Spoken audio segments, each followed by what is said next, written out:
Olá, aluno do sexto ano, sou o professor Alan Cima, de Geografia, e mais uma vez estou aqui para apresentar uma videoaula para vocês. Continuando a nossa sequência didática 11, que é sobre hidrografia, principais elementos, características e aproveitamento econômico. Hoje, na nossa aula de número 70, nós vamos abordar a importância das bacias hidrográficas para a economia mundial. E, nesse contexto, nós vamos dar um enfoque especial para o aproveitamento econômico dos rios, tratando de navegação, energia, irrigação, etc. Ok? A importância econômica das bacias hidrográficas. Eu lembro que esse assunto também não está disponível no livro didático, né? A partir de agora, a fonte de consulta de vocês é essa videoaula, que vai permanecer à disposição de todos no AVA, ok? 1. O aproveitamento econômico dos rios. Os rios ou cursos fluviais sempre foram e são até hoje um dos mais importantes recursos para a sobrevivência da humanidade. Se você tiver a curiosidade de fazer o uso de um atlas, você vai ver que as principais cidades dos países do mundo se localizam às margens ou muito próximo de rios, porque em tempos mais antigos o recurso fundamental era o rio, né? Então, vamos dar continuidade aqui. São eles que nos fornecem grande parte da água que consumimos. A maior parte da água nas áreas urbanas que chega nas nossas torneiras, no nosso chuveiro, no nosso tanque, na nossa máquina de lavar, vem de mananciais fluviais, ou seja, vem de rios. E que usamos também essa água para produzir nossos alimentos. E que necessitamos dela também para a nossa higiene, para o nosso banho do dia a dia, para escovar nossos dentes, né? A água na higiene ela é vital. E que utilizamos também para irrigar os solos das áreas agrícolas, né? Que é responsável pela produção dos alimentos que nós consumimos. Além disso, os rios também são muito importantes pelo fato de serem usados em várias regiões como vias naturais de circulação, ou seja, servem para a navegação, ok? Ao longo das quais as embarcações se deslocam transportando mercadorias e pessoas. E ainda possui utilização na produção de energia elétrica, sem esquecer da importância que tem pela exploração da pesca como fonte de alimentos. Então, tudo isso que a gente falou aqui nessa abordagem está relacionado à importância dos rios, ou seja, da sua exploração para aproveitamento econômico do ser humano. Ok? Vamos em frente. Vou mostrar aqui, ó, um dos vales fluviais que é ocupado há mais tempo, né? Séculos e séculos antes de Cristo, as margens do rio Nilo já eram ocupadas, né? Por civilizações que ali se desenvolveram. O rio Nilo está localizado no nordeste da África, ele tem cerca de 7.000 quilômetros de extensão e deságua no mar Mediterrâneo. Por volta de 8.000 antes de Cristo, diversas comunidades instalaram às suas margens devido à fertilidade das suas terras.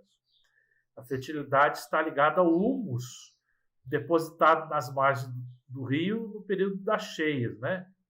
O rio Nilo, quando transborda, ele fertiliza as suas várzeas, que depois são usadas para a agricultura. Essas comunidades cultivavam principalmente cereais, né?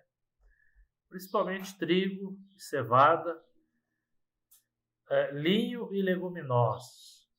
Retiravam do rio peixes, plantas e barro utilizado na construção de casas e vasilhas. Então vejam que há 8.500 anos antes de Cristo grupos humanos se estabeleceram ao longo do Rio Nilo porque ele oferecia as condições favoráveis para essas populações viverem ali. Aqui mostra um trecho do Rio Nilo, na região conhecida como Núbia, no sul do Egito, próximo à fronteira com o Sudão. Okay? Então, o Rio Nilo, um dos mais antigos rios ocupado pelos seres humanos. A Mesopotâmia também é o berço das civilizações humanas, né? O que é uma cidade-estado? São cidades independentes entre si que se autogovernam. E Mesopotâmia é uma palavra que em grego significa entre rios, pois ela ficava entre os rios Tigre e Eufrates. Essa região aqui, entre o rio Tigre e o rio Eufrates, é chamada Mesopotâmia, que em grego significa região entre rios, né? Até a escrita se desenvolveu aí nessa região da Mesopotâmia, a chamada escrita cuneiforme. As civilizações que viveram aí, como assírios, caldeus, babilônicos, se desenvolveram muito, inclusive com o desenvolvimento de conhecimento sobre astronomia. Então vejam que também aqui na Mesopotâmia, milhares de anos antes de Cristo, já havia civilizações aqui se desenvolvendo em função das condições favoráveis que a presença dos rios Tigre e Eufrates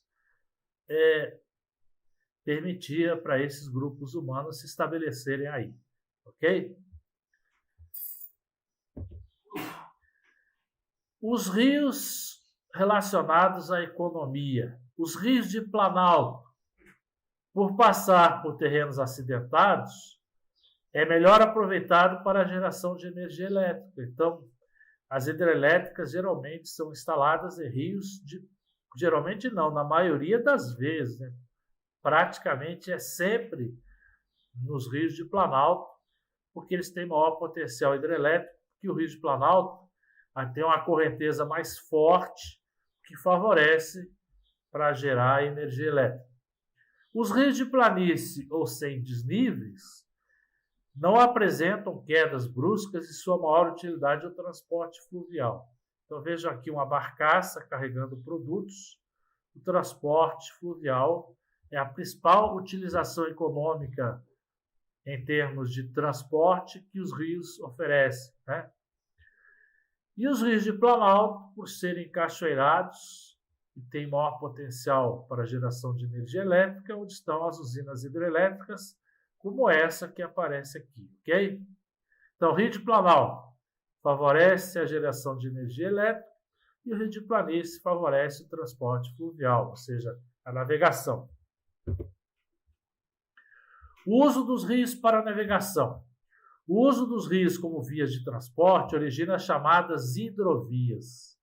Então, a hidrovia é um conjunto de um rio principal e seus afluentes que permitem a navegação fluvial, hidrovia, que são de grande importância econômica, pois as embarcações que por elas se deslocam consomem pouco combustível em relação a outros tipos de transporte, como o rodoviário, ferroviário e o transporte aeroviário.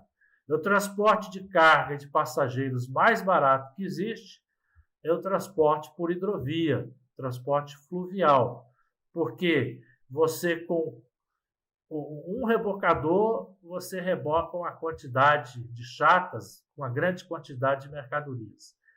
Em relação ao custo da tonelada por quilômetro transportado, o transporte hidroviário ou fluvial é imbatível, ok?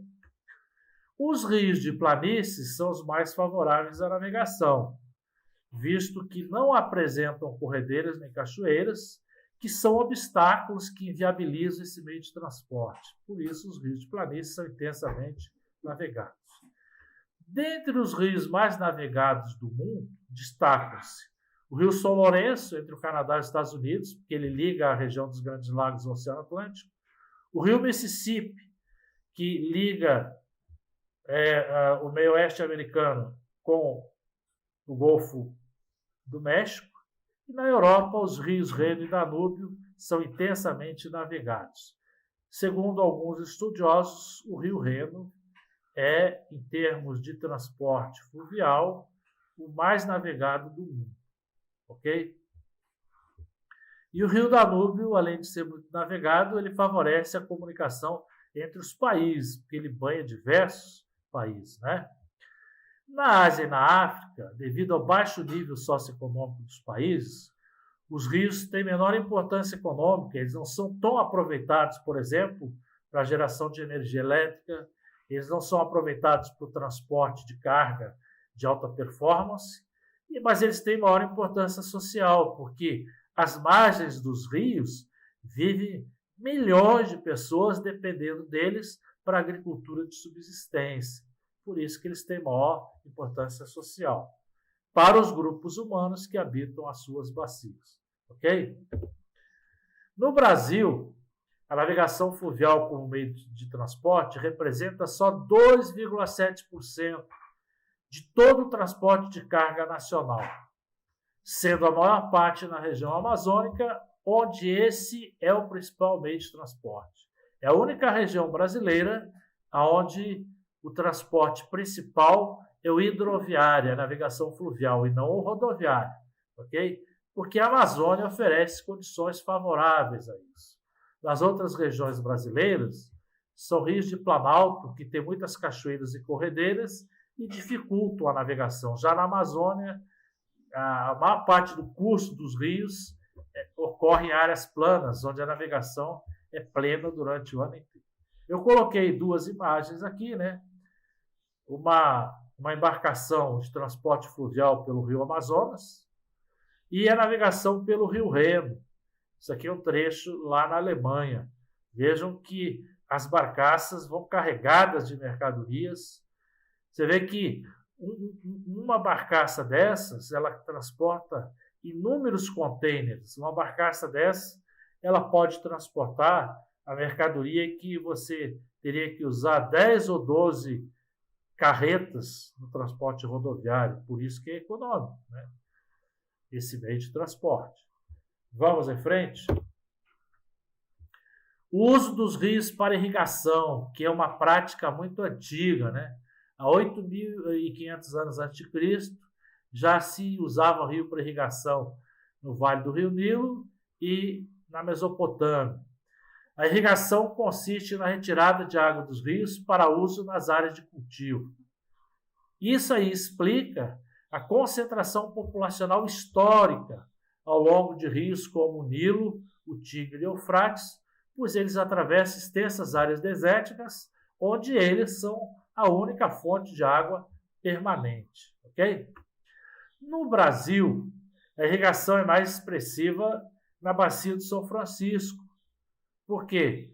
Essa região aí, da bacia do São Francisco, é uma região de clima semiárido, onde chove pouco. E a única fonte permanente de água é o Rio São Francisco. E lá se desenvolve a principal área de fruticultura irrigada do Brasil, particularmente entre os municípios de Petrolina, em Pernambuco, e Juazeiro, na Bahia. Eles são municípios vizinhos cortados pelo Rio São Francisco, ok? Aí eu coloquei uma imagem aqui da irrigação no Vale do São Francisco, projetos de irrigação no Vale do São Francisco, com ênfase para a fruticultura. Grande parte das frutas usadas nas fábricas de suco no Brasil saem daqui, da fruticultura irrigada do Vale do São Francisco. Do outro lado, aqui do lado direito, eu coloquei uma imagem do cultivo de arroz na Índia. A água dos seus principais rios, ela é desviada para a irrigação das plantações de arroz, que é o produto da agricultura vital nessa região da Ásia para a sobrevivência das pessoas. Ok? Então veja aí a irrigação desempenhando seu papel de importância significativa para a economia dessas áreas. O uso dos rios na geração de energia elétrica. O uso dos rios para a produção de energia elétrica é feito por meio de usinas hidrelétricas, que elas são instaladas em rios de relevo de planalto, pois os rios de planalto apresentam elevado potencial hidrelétrico, ok?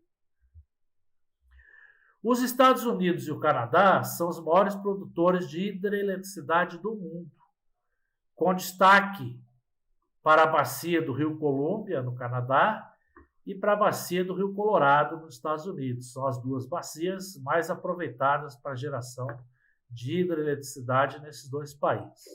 Já na China, está instalada a usina de Três Gargantas, a maior do mundo, instalada no rio Yangtze, que é o maior rio da China. O nome completo é Rio Yangtze Kiang, mas costuma se abreviar e só falar Rio Yangtze. Essa usina de Três Gargantas, ela foi inaugurada há cerca de 20 anos atrás, e antes dela, a maior usina hidrelétrica do mundo era a de Itaipu, no Brasil, entre o Brasil e o Paraguai, uma hidrelétrica brasileira construída no Rio Paraná. No Brasil, a maior parte da energia elétrica é produzida e proveniente de usinas hidrelétricas. Acredita-se que mais de 70% de toda a energia elétrica brasileira é produzida em usinas hidrelétricas. E a maioria delas instaladas nas bacias do Rio Paraná e do Rio São Francisco. São as duas bacias que têm maior número de hidrelétricas implantadas em seus cursos, ok? A usina de Itaipu, no Rio Paraná, entre o Brasil e o Paraguai, é a segunda maior do mundo, respondendo por cerca de 25% de toda a energia elétrica produzida no nosso país. Ou seja, 1/4 da energia elétrica brasileira é produzida pela hidrelétrica de Itaipu, do Rio Paraná. Ok? Coloquei duas imagens aqui significativas. Uma da hidrelétrica de Itaipu, aqui, usina hidrelétrica de Itaipu, do Rio Paraná, e aparece aí as cores da bandeira brasileira e da bandeira do Paraguai, porque ela é uma usina binacional.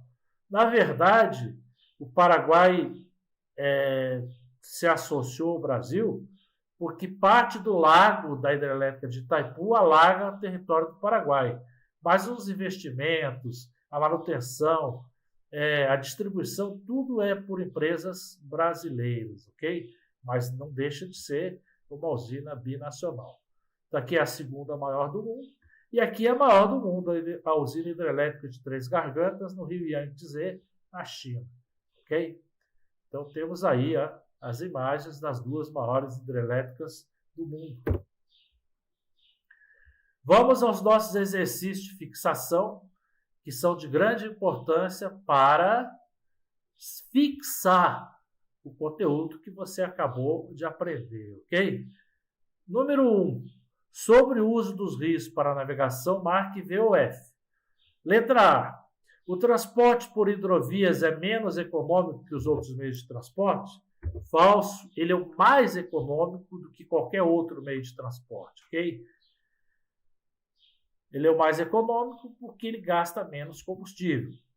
Na letra B, os rios de planície favorecem a navegação, pois não apresentam cachoeiras nem corredeiras. Verdadeiro. Os rios de planície possibilitam a navegação permanente, porque não tem cachoeiras nem corredeiras que atrapalhem esse tipo de navegação. Letra C. Na América do Norte, os rios São Lourenço e Mississippi são os mais navegados? Verdadeiro. Os rios São Lourenço e Mississippi são os mais navegados na América do Norte. Na Europa, os rios mais intensamente navegados são o Reino e o Danúbio? Verdadeiro. No Brasil, a navegação fluvial é mais intensa na região sudeste, onde é o principal meio de transporte? Falso. Por que falso? A navegação fluvial no Brasil é mais intensa na região amazônica. Lá sim, a navegação fluvial é o principal meio de transporte. Então, o que está errado aqui é a região, não é sudeste, né? Seria a Amazônia. 2. Sobre o uso dos rios para navegação, marque VOF. Letra A. A irrigação é a retirada da água dos rios para uso nas áreas de cultivo? Verdadeiro. Isso aí é o que chamamos de irrigação. Letra B. O uso para irrigação explica a concentração populacional histórica ao longo dos rios Nilo, Tigre e Eufrates? Verdadeiro. 8.500 anos atrás já tinha grupos humanos estabelecidos lá, aproveitando a água desses rios para a irrigação na agricultura. Letra C. No Brasil, a irrigação é mais expressiva na bacia do Rio Paraná, onde o clima é semiárido? Falso. No Brasil, a irrigação é mais expressiva na bacia do São Francisco. É uma bacia de clima semiárido, não é o Rio Paraná, por isso é falso. Letra D. Na bacia do São Francisco, destaca-se a fruticultura irrigada entre Petrolina, Pernambuco e Juazeiro, na Bahia? Verdadeiro. É a principal área de fruticultura irrigada do nosso país. 3. Sobre a geração de hidroeletricidade, marque VOF. Letra A. As usinas hidrelétricas são instaladas em rios de planície, pois oferecem maior potencial hidrelétrico. Falso. Elas são instaladas em rios de planalto. Letra B. Os Estados Unidos e o Canadá são os maiores produtores de hidroeletricidade? Verdadeiro. Os maiores produtores de hidroeletricidade são os Estados Unidos e o Canadá. Letra C. A usina de Três Gargantas, na Rússia, é a maior hidrelétrica do mundo? Falso. Ela não é na Rússia, ela é na China. Letra D. A maioria das hidrelétricas brasileiras estão instaladas nas bacias do Paraná e do São Francisco? Verdadeiro. Podemos afirmar que 2/3 das hidrelétricas brasileiras estão instaladas nessas duas bacias. Ok? 4. Quais são os rios de maior potencial hidrelétrico do Canadá e dos Estados Unidos? Na costa oeste, os rios Colômbia e Colorado. Rio Colômbia no Canadá e Colorado nos Estados Unidos. E que região brasileira predomina a navegação fluvial? Na região amazônica. Qual é a maior hidrelétrica brasileira localizada no Rio Paraná? Usina de Itaipu, é a segunda maior do mundo. Em que rio da China se localiza a hidrelétrica de Três Gargantas? No seu maior rio, que é o Yangtze. Por que o transporte por hidrovias ele é mais econômico? Porque consome menos combustível, por isso ele é mais econômico. O maior custo do sistema de transportes é o combustível que se usa, né? Então, a hidrovia é mais econômica porque consome menos combustível. Ok? Assim, com esse exercício de fixação, nós concluímos a nossa videoaula de hoje. Até a próxima!